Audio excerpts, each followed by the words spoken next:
You are listening to Single Smart Female, Romantic Fairy Godmama Edition. Today's show is brought to you by thelovesickcure.com. Does your love life suck because you can't move on from the idea of him?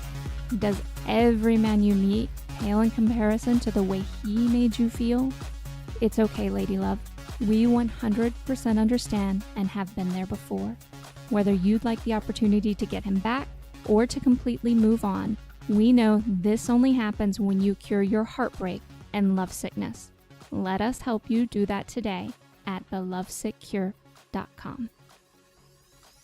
Hey, single smart female, it's the Jens. Jen Squared, your romantic fairy godmamas, coming to you so that we can help your love life, no matter where you live in this great, big, beautiful, gorgeous world. We have a topic for you today, and Jen wants to say hi, I think. Hi, everybody. I did. I should have raised my hand, right?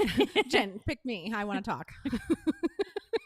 Just make sure you raise your hand because I don't know who else to call on in this room, and I'm gotta make sure no I get one. the right person. This room of two. I should just pop up from behind the desk one time. I'm gonna raise my hand and call myself. Yeah.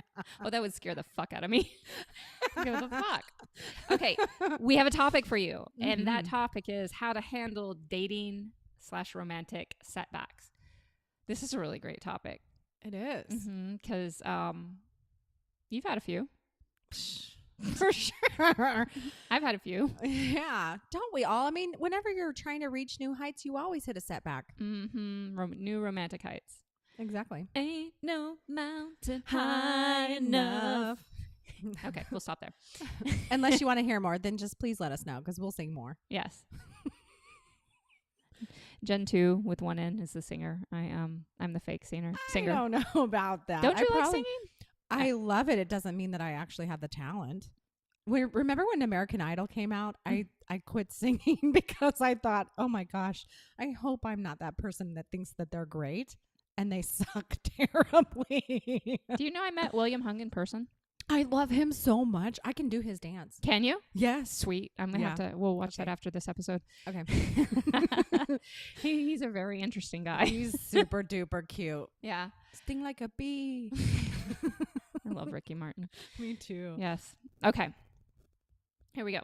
How to handle dating and romantic setbacks. What would you say would be your number one thing for what you've done in the past, Jen, for handling a setback? I believe it's all about mindset. Okay. And so actually setbacks truly are opportunities for growth. And if I look at it that way, then it helps me to get into the right mindset and the right frame of mind to open perspective, right? Yeah. To open myself up to new possibilities that may be coming down the road for me. Okay. So this is huge. And one of the things that I did during dating that made a gigantic difference. So when I was dating, did I have some setbacks? Yes, I absolutely had some hiccups, some big hiccups, inclusive of some really fucking frightening dates. Yeah, I was creating some incredibly magical experience, but I had a couple really, really throw me off my center. Oh my God, what the fuck am I doing? Dates. But I recovered very, very quickly from them. And in fact, one of the nights that I was recovering is the night that I met my husband, my now husband. And perspective was huge. I would interpret these events instead of, oh my God,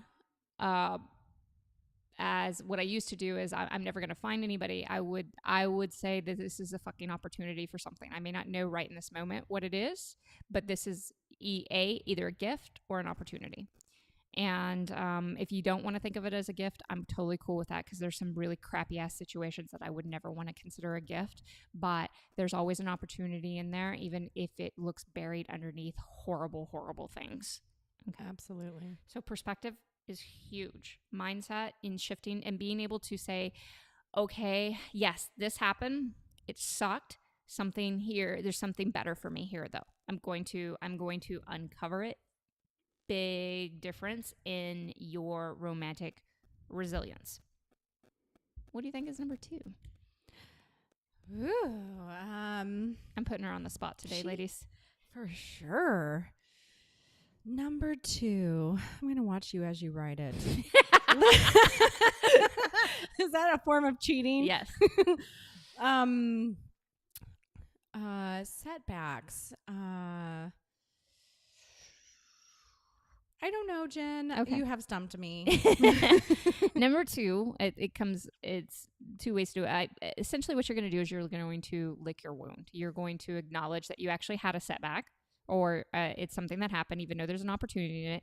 And you're going to acknowledge your feelings around it and lick your wounds. And you can do that with several tools, of course, to acknowledge your feelings and process your feelings.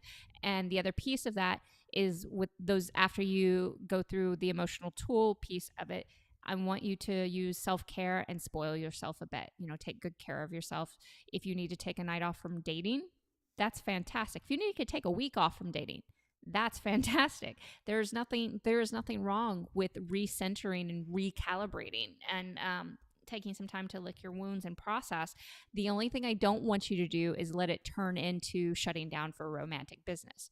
We all hit some bumps. That happens in life regardless of what we're doing. If it's romantic or otherwise, that's just part of life. Okay? Yes, there are definite levels of severity, and you might need a longer downtime to require just if you were to get injured playing a sport. ACL injury is going to be much more severe than if you stub your toe. Yeah, I've had 2 ACL injuries. Mm-hmm. And there's a lot more downtime in that. But this isn't about me and my ACLs. It's always about you and your ACLs. Those fucking ACLs. But Jen, I do want to say that is a brilliant point, because while we want to look at things as an opportunity, if you stuff your feelings down, one day they're going to just bust out on you out of nowhere. And then you're going to be on a date and act like a crazy person. We want to keep you looking like an adored woman and be feeling like an adored woman. Because if you don't process your feelings, you're going to take it out on men, regardless if they're actually triggering you or not, because you're just going to be walking around as this big emotional ball of feelings all the time. And you're not going to be able to shift your perspective to really be able to read men properly. And you're going to think all men are against you. It's kind of like going with no sleep for weeks. You get delusional.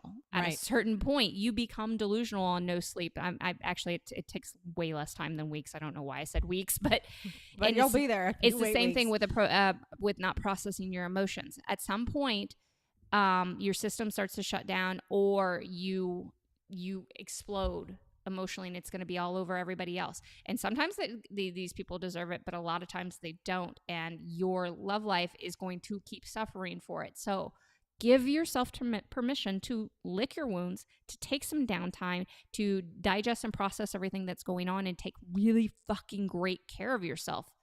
Don't neglect your self-care during this time. That is paramount to healing. Do you know number 3?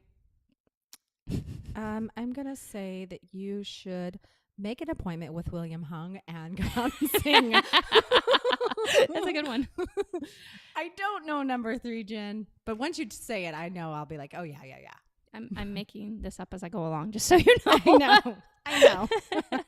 No, number 3, actually, I think that would be a fantastic idea, is as you're starting to feel better again, is to make a point to go have fun. Yeah. Okay. You can first do it with your girlfriends and then start doing it with men again, because what you don't want to do is stay in the realm of perception that you can't trust men. Right. That men, there's really only a handful of men that you can't trust. But sometimes when we have setbacks, we make it all men we can't trust. Right. That we can't trust our hearts to them, because they're going to crush it and stomp on it. Yes. And the truth is as we learn to step into our romantic vulnerability, but learn good boundaries at the same time, which, by the way, if you want a free class from me, go to datingboundaries.com and I'll send you a free class on boundaries.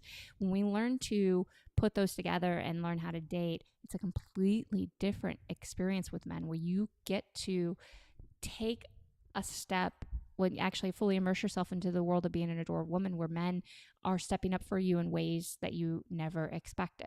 Now, I will say it doesn't mean that you'll never have any hiccups, because, again, let's just say it. Let's make it very clear. Life, we have hiccups, we have some stumbles, but it's about taking it to that next level and the next level and just up leveling so much that the majority of your experiences are really fucking phenomenal.